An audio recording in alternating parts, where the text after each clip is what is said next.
So how would you know if that young person in your life had anxiety? How are they sleeping? Are they sleeping well? Are they having nightmares? Do they suffer from tummy aches? Do they not want to go to school? Not that they've got any choice now, but do they not want to go out at all? To speak with anybody? Do they have bad dreams? And all of these things are signs that a young person is suffering from anxiety. So how could these things happen in the first place? There's many reasons why a young person might be suffering from anxiety. So, for example, there might be a loss or death of a loved one, a separation of a family. There might be violence or abuse. There might be an illness. And also as well, they would learn from us as adults how to behave in any situation. So the purpose of this video really would be to identify 6 things that we can do with that young person in our life to help them overcome the anxiety. So first of all, it's worth seeing what your mood is. So remember I say to you that mood is a mixture of 2 things. It's a mixture of how much or how little energy you've got, and also your pleasantness, your degree of pleasantness. Are you feeling rubbish or are you feeling really, really great? It's a mixture of how much energy you've got and your pleasantness that gives you your mood in that moment. And if we're talking about anxiety is high energy and it's low mood. So we might find that young person constantly over here, for example, in panic or anxiety. And the best thing to do is to identify what their mood is. And for them to identify what their mood is, it's best for you to identify what your mood is. Oops, my mood has gone. For you to identify what your mood is. So, for example, for me, I am high energy and I'm slightly negative actually. So I'm not bordering on panic, but I know that I wake up in the morning and my heart is beating, which means that for me, I need to be doing some exercise to bring down my energy and to bring myself over here.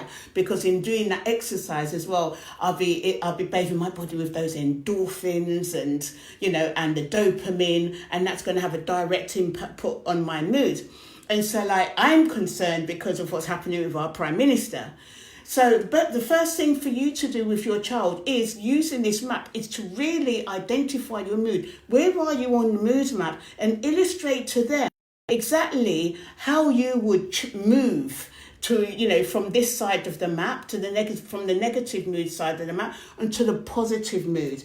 Because once we identify how we're feeling, it loses its power. And when we identify exactly what we do to move ourselves from one mood to another, is illustrated to that young person so they can learn to do it as well, because we really are their role models. So once you've identified your mood and you've talked about your mood, hey James, how are you? Is that Admedur? How are you? Where's your mood at the moment on this map? Once you've identified your mood and you've talked about it and had a plan about how you're going to change it, for example, with me being here, I was high energy and low mood here. So for me, I've been doing PE with Joe, those workouts in the morning. They're amazing. So it's really kind of like half an hour of high intensity performance workout, which kind of like really puts me onto the positive side of the map and improves my mood. Misha, how are you? Hello, cousin. And then where are you in the mood map? Okay, so Gems, you're on the red section, so you're pretty fearful at the moment. So what you need to do is really do some exercise. Any kind of exercise, any kind of activity. Can I suggest PE with Joe?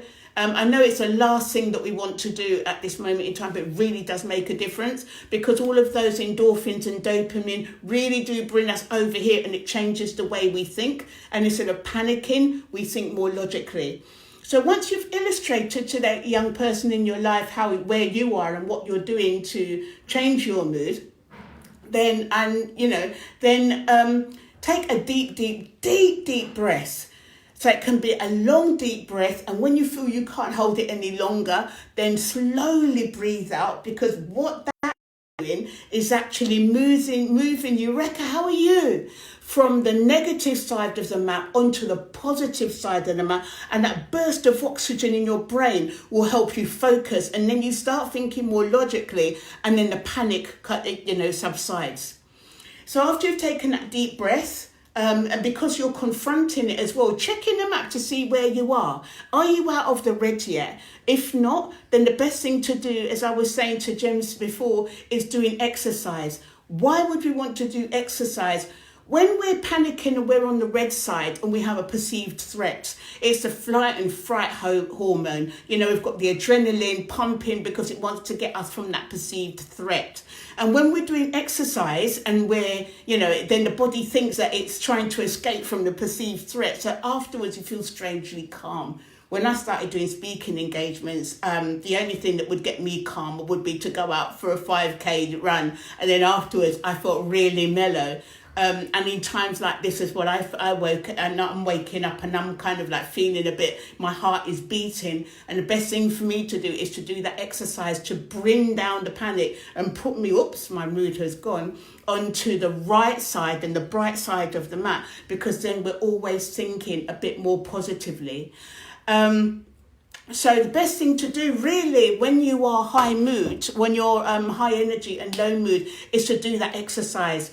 And it only doesn't even need to be that much. I've heard of people doing, push-ups or press-ups. I mean, when we were doing our work in schools, one of our facilitators got the girls to do some press-ups and then measured their mood after they did about 10 press-ups, and it was amazing. There's an instant change. So when we're on the negative side of the map and we're thinking negatively as well, because we're thinking we've got to escape and we're not thinking rationally, the best thing to do is to change that mood and also bring down that energy is to do some kind of exercise straight away, because that will really have that impact. And then we can measure where we are on the mood map again to see where we are. Are we down in the energy or are we across here?